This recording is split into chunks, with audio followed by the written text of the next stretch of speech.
আমি আসবো শান্তনু বাবুর কাছে, যে ল্যাপটপ উধাও হয়ে গেছে।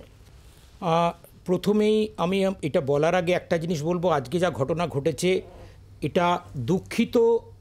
আজ সংবাদ মাধ্যম, আমাদের সহকর্মীরা ইডির তারা আহত হয়েছেন, তার সাথে সাথে আমি স্তম্ভিতও বটে যে একটা কেন্দ্রীয় এজেন্সি তারা কিভাবে এই ধরনের একটা প্রফেশনাল অ্যাপ্রোচ থেকে it is lagging behind, lack of professional approach. আজকে আমাদের যে কোনো একটা এই ধরনের বড় অপারেশনের আগে আমরা 5-6টা প্যারামিটার্স আছে, যেটা হয়তো সাধারণ মানুষ হয়তো জানেন না, কিন্তু যারা এই লাইনে আছেন, ইডির অত্যন্ত দক্ষ অফিসার, সেখানে প্ল্যানিং দরকার, preparation, intelligence, coordination, execution and safety.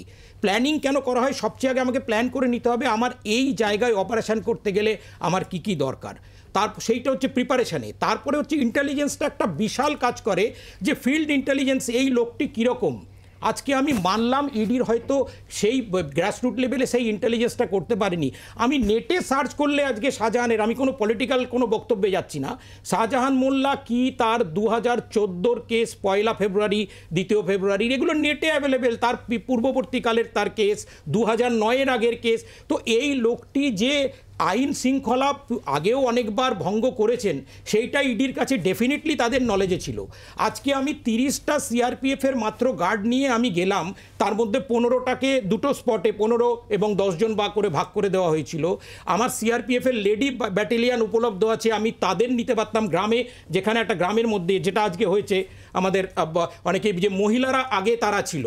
দ্বিতীয়ত কথা হচ্ছে, আমার যেটা সবচেয়ে অবাক লেগেছে যে আজকে যখন এই ঘটনা ঘটছে, আজকে অনুব্রত মণ্ডলকে সিবিআই অ্যারেস্ট করেছিল, বেশি দিন না, 2022-এ।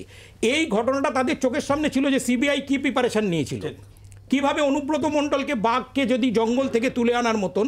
তো তাদের সামনে এরকম নয় যে এটা ঘটনা প্রথম এইরকম একটা অপারেশন ওরা করতে যাচ্ছে, যেখানে আমার চোখের সামনে এই সমস্ত অ্যান্টিসিডেন্টগুলো ছিল, সেখানে সেই প্রিপারেশনগুলো আমি কেন নিইনি, কেন আমি লেডি ব্যাটালিয়ান সিআরপিএফের রাখিনি, কেন আমার 100 যতটা মানে আজকে একটা সাইট ম্যাপ আমরা তৈরি করি সার্চের আগে, সেখানে ঢোকার পয়েন্ট কটা, বেরোবার পয়েন্ট কটা, কোথা দিয়ে অ্যাটাক হতে পারে, সেই জায়গাগুলোতে কোন পয়েন্টে আমাদের রাখতে হবে, যেগুলো আমার যেটা মনে হয়েছে, এটা আমি মানে নিজের আমার যেটা, এটা কিন্তু কোনো মানে আমাদের কোনো ডিপার্টমেন্টের বিরুদ্ধে আমার কিছু বলার নেই। যে সমস্ত অত্যন্ত দক্ষ অফিসাররা ওখানে আছেন, ইন্ডিয়ান রেভিনিউ সার্ভিসের যারা মাথায় আছেন, তারা সমস্ত ইনকাম ট্যাক্স, সেন্ট্রাল এক্সাইজ, কাস্টমসে সিনিয়র পোস্টে কাজ করে এসছেন, যারা প্ল্যানিং করেছেন, আমি জানি না কিভাবে হয়েছে, কিন্তু আমার অত্যন্ত আমি দুঃখিত যে আজকে আরেকটি সহকারী আমি এজেন্সিতে কাজ করে এসেছি দীর্ঘকাল, এই ধরনের ল্যাকাডাইসিক্যাল অ্যাপ্রোচ, প্রফেশনালিজম, আমি নিজের মানে স্তম্ভিত। বাংলার আওয়াজ, বাঙালির আবেগ, জি 24 ঘন্টা।